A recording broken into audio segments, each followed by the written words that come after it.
अस्सलाम वालेकुम वीवर्स, कैसे हैं आप सब। उम्मीद करती हूँ आप सब ठीक होंगे, खैर आफियत से होंगे। तो जी आज आप लोगों के साथ मैं skin aqua clear white sunscreen पर अपना रिव्यू शेयर करने जा रही हूँ।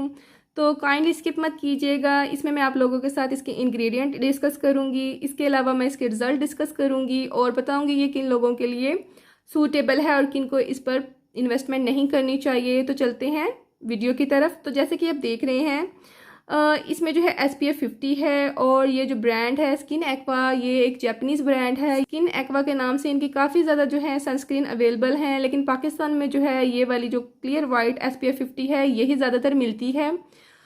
दूसरी जो है ज़रा कम ही मिलती हैं। रोटो मेथोलिटम नाम की जो है कंपनी है जो कि स्किन एक्वा के नाम से जो है सनस्क्रीन जो है मैन्युफैक्चर करती है। इसमें जो है 4 UV फिल्टर्स यूज़ हुए हैं जो कि बहुत ज़्यादा फोटोस्टेबल हैं, यानी कि ये जल्दी ख़राब नहीं होते और आपको जो है बहुत ज़्यादा देर तक जो है सन प्रोटेक्शन प्रोवाइड करते हैं। ठीक है, इसके अंदर जो मैं पहला आपको UV फिल्टर बताने जा रही हूँ वो है ऑक्टिनोक्सेट, जो कि बहुत ज़्यादा अमेजिंग सन प्रोटेक्शन प्रोवाइड करता है UVB रेस के अगेंस्ट। और इसके अलावा इसके अंदर 3 और UV फिल्टर्स हैं जो कि बहुत ही एडवांस्ड UV फिल्टर्स हैं।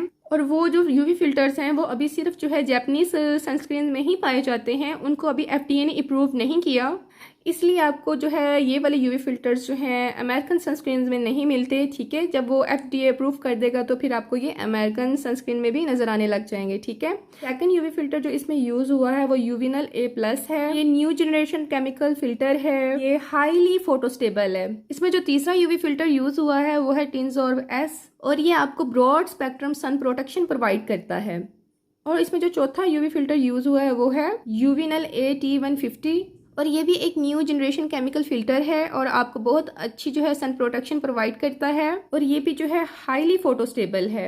अब हम बात कर लेते हैं जो इसके अंदर इनएक्टिव इंग्रेडिएंट्स हैं, जैसे कि इसके अंदर ग्लिसरीन ऐड है जो कि एक नहायत ही हाइड्रेटिंग इंग्रेडिएंट है। आपकी स्किन को प्लम्प रखता है, मॉइस्चराइज रखता है, रिंकल फ्री रखता है, आपकी स्किन पर एक लाइट सा ग्लो लाता है, आपकी स्किन को हेल्दी रखता है। इसके अंदर 2 किस्म का जो है हाइलोनिक एसिड ऐड है, एक इसमें है सोडियम हाइलोनेट और जो दूसरा है वो सोडियम एसिटाइलेटेड हाइलोनेट। ये जो है लॉन्ग टर्म स्किन हाइड्रेशन के लिए बहुत अच्छा है और सोडियम हाइलोनेट के तो आप लोग बेनिफिट जानते ही हैं, बहुत ज़्यादा अमेजिंग इंग्रेडिएंट है। आपकी स्किन को हाइड्रेट रखता है, प्लम्प रखता है, एजिंग से बचाता है, रिंकल फ्री रखता है।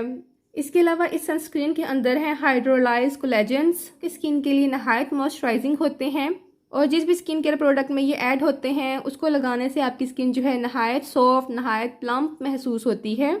और सबसे मज़े की बात जो इसके प्लस पॉइंट हैं, इसके अंदर फ्रेग्रेंस भी नहीं है और इसके अंदर एसेंशियल ऑयल भी नहीं है। इसका फार्मूला नहायत अच्छा है, बहुत इजीली अप्लाई हो जाता है और आपकी स्किन में एब्जॉर्ब भी हो जाती है और वाइट कास्ट बिल्कुल भी नहीं करती। इसके अलावा ये स्वेट प्रूफ भी है, इसको लगाने के बाद पसीना नहीं आता। मुझे तो बिल्कुल पसीना नहीं आया क्योंकि मेरी स्किन ड्राई है। आई डोंट नो कि अगर आप में से किसी की स्किन टाइप ऑयली है तो उसको पसीना आता है या नहीं आता। अगर आप में से कोई यूज़ कर रहा है इसको तो अपना जो है एक्सपीरियंस लाजमी कमेंट सेक्शन में शेयर कीजिएगा मेरे साथ। समर सीज़न है उसमें तो मैं कहूँगी इसके रिजल्ट्स अमेजिंग आप लोगों को मिलेंगे, क्योंकि समर में आप वैसे भी बहुत ज़्यादा स्वेटिंग होती है और कुछ भी आप फेस पे अप्लाई कर लें तो वो एकदम लगाने के बाद थोड़ी देर बाद ही पसीने के साथ बह जाता है, लेकिन इसको लगाने के बाद स्वेटिंग नहीं होती। ठीक है, उसके बाद बात की जाए ये किन स्किन टाइप्स के लिए अच्छा है, तो मैं कहूँगी ये कॉम्बिनेशन ड्राई और नॉर्मल स्किन वालों के लिए बहुत अच्छा है, लेकिन जिनकी स्किन ऑयली है उसको तो ये अमेजिंग रिजल्ट देगा।